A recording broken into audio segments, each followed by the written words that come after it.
महाराष्ट्र में तो मजबूत है, सबसे ज्यादा सीटें आई हैं और वहां पे भी ठग महाठग को ठगने की कोशिश कर रहा है और ये ठगा रहे हैं। राज्यसभा में पूरी की पूरी तेलुगु ऐसी मजबूर और ऐसी परजीवी पार्टी अब तक देश में नहीं हुई है। कांग्रेस परजीवी हो चुकी है, पैरासाइट। आपका सिर्फ एक चरित्र, दूसरे पार्टियों का खून चूस के अपने आप को मोटा करना चाह रही है कांग्रेस, दूसरी पार्टियां तैयार नहीं है। नकली हिंदू हो, ठग ने महाठग को ठग लिया उत्तर प्रदेश। केदारनाथ धाम का सोना गायब कर दिया। ये बोल रहे क्या बोल रहे पता नहीं। आपने बाबा विश्वनाथ के यहाँ फिर ये डिबेट नहीं होगा ना शुभ्राम जी, फिर ये सिर्फ चिल्ला चिल्ली होगी। थोड़े एक एक करके आप तो गौमांस बेचने वाली कंपनियों से चंदा लेते हो। आप कहाँ केदारनाथ पहुंच गए? एक एक करके यहाँ महाराष्ट्र की बात नहीं है। लोग देश जान चुका है कि भारतीय जनता पार्टी का सिर्फ सावरकर कहाँ मराठी अस्मिता नहीं है। सावरकर कुछ भी कर सकते हो। सावरकर को मराठी अस्मिता समझती है कि नहीं? पर प्रज्ञा जी आप ही पूछ लीजिए, मेरी बात को तो जवाब देंगे। भारत पहले नंबर पे है। वीर सावरकर मराठी अस्मिता के प्रतीक है या नहीं? प्रज्ञा जी आप ही पूछ लीजिए इनसे, मेरी बात को तो जवाब नहीं। अरे भाई मेरे आपको मुझे आप फिर वही बात, जो बयान हमारे नेता का बोलेंगे ही नहीं।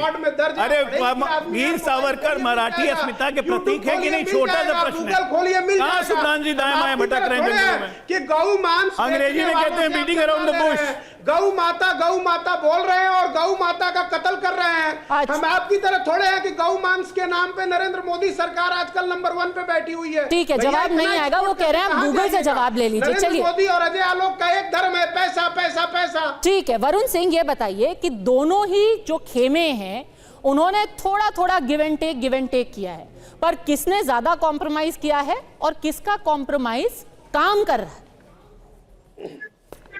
पद्मजा, सबसे पहले तो धन्यवाद, आपने शो में बुलाया। दूसरा सबसे महत्वपूर्ण चीज जो आपने कहा कि कॉम्प्रोमाइज कौन कर रहा है, मैं आपको कह दूं कि कॉम्प्रोमाइज इस वक्त 6 के 6 पार्टियां जो है महाराष्ट्र में, सारी की सारी 6 पार्टियां कॉम्प्रोमाइज कर रही हैं। और जो सबसे ज्यादा कॉम्प्रोमाइज करते हुए नजर आई है वो है कांग्रेस पार्टी। यहां पर ये पहली दफा कांग्रेस के इतिहास में होगा कि वो 100 से कम सीटें लड़ रही हैं, और शायद पहली दफा शिवसेना उद्धव बाला साहब ठाकरे यानी यूबीटी जो है उनके भी इतिहास में होगा कि वो दूसरे तीसरे नंबर के पार्टी बनकर किसी भी चुनाव में लड़ रहे हैं। अजीत पवार ने कहीं ना कहीं भारतीय जनता पार्टी को ये भी आज कह दिया कि चलो मैं आपके साथ अलायंस में हूं, पर मैं आपकी बहुत ज्यादा नहीं सुनूंगा, क्योंकि भारतीय जनता पार्टी ने उनके आगे हाथ जोड़ा था कि नवाब मलिक या उनके मतलब उनसे जुड़े हुए लोगों को मत दीजिएगा कैंडिडेचर। पर आज उन्होंने नवाब मलिक की बेटी सना मलिक को कैंडिडेचर दे दिया है। जो एक मन मुटाव था लोकसभा चुनाव के बाद, जहां अजीत पवार केवल 1 सीट जीत कर आए थे, वो शायद आज वापस से झलका लोगों का भारतीय जनता पार्टी में कि ये थोड़ा सा कहीं ना कहीं अजीत पवार अब उनकी अनसुनी कर रहे हैं, या हो सकता है कि आगे चलकर, अभी 4 दिन है, शायद कैंडिडेट वापस ले ले उनका सना मलिक का, बट फिलहाल तो नहीं लगता। तो कॉम्प्रोमाइज की अगर आप बात करते हैं तो 6 के 6 पार्टियां करी, पर सबसे ज्यादा कॉम्प्रोमाइज यदि कोई करते हुए नजर आया है मुझे तो वो है कांग्रेस। जो नाना पाटोले जो कांग्रेस पार्टी के लिए यहां लड़ रहे हैं महाराष्ट्र में, उन्हीं को दरकिनार कर देती है और थोरात को कहती है कि भैया आप जाकर मीटिंग कीजिए। नाना पाटोले कहते हैं कि हम बड़े पार्टी हैं, हमारे पास ज्यादा सांसद हैं, 13 सांसद है, कहां 9 पार्टी के सांसद वालों को आप ज्यादा भाव दे रहे हो, जिनकी पार्टी टूट चुकी है। पर नाना पाटोले जी की एक नहीं सुनी जाती। ये कांग्रेस ने जितना कॉम्प्रोमाइज किया है उतना मुझे नहीं लगता किसी और ने कॉम्प्रोमाइज किया है। और वो कहते हैं ना कि 2 बंदरों के बीच में बिल्ली केक खा गई, तो वो वाला शरद पवार खेमे का एक अच्छा हो गया कि उनको तो अच्छे खासे सीट मिल गए, उन्हें कहीं पर भी कुछ लड़ाई नहीं करनी पड़ी और आराम से ये चीज हो गया उनके लिए। ठीक है, और यही परफेक्ट एंट्री पॉइंट है। क्लाइड कास्ट्रो, बहुत बहुत धन्यवाद कि आप इतना पेशेंटली सुन रहे थे। मैं पहले भी आपके पास आई थी। परफेक्ट पोजीशन आपकी पार्टी की है, हर कोई पार्टी कॉम्प्रोमाइज कर रही है, पर शरद पवार सबसे बेस्ट पोजीशन में है इस वक्त, दोनों हाथ में लड्डू। देखिए पद्मजा जी, हमने सब मिलकर साथ में बैठकर ये निर्णय लिया है और हमें खुशी है कि कांग्रेस और शिवसेना उद्धव बाला साहब ठाकरे का जो हमारे साथ में है, उन्होंने एक अच्छा निर्णय लिया और हमें साथ में जाकर लड़ना है, महाराष्ट्र की जनता की सेवा करनी है। तो अगर एक साथ मिलकर अगर हम चुनाव लड़ रहे हैं तो उसमें क्या तकलीफ है, किसी को क्या तकलीफ होने की ज़रूरत है।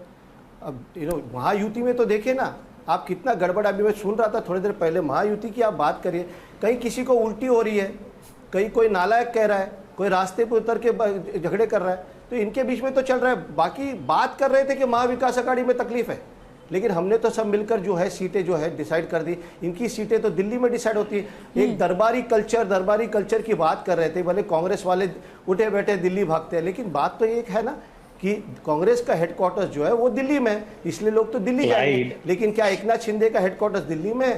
क्या अजीत पवार का हेडक्वार्टर्स दिल्ली में है? गुलाब तो वो चंद तो जी, उठ के बैठे वहीं भागते हैं।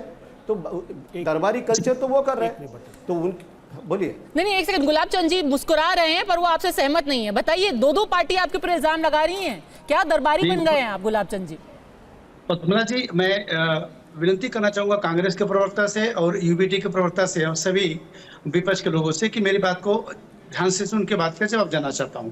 सबसे पहली बात, हमारे छोटे भाई आनंद जी ने कहा कि अयोध्या में बाबरी मस्जिद मैंने तोड़ा। ठीक है, तोड़ा आपने, मैं मान लेता हूं, लेकिन वर्तमान समय में वहां का सांसद अवधेश राम कह रहा है यहाँ का राजा राम नहीं मैं हूं।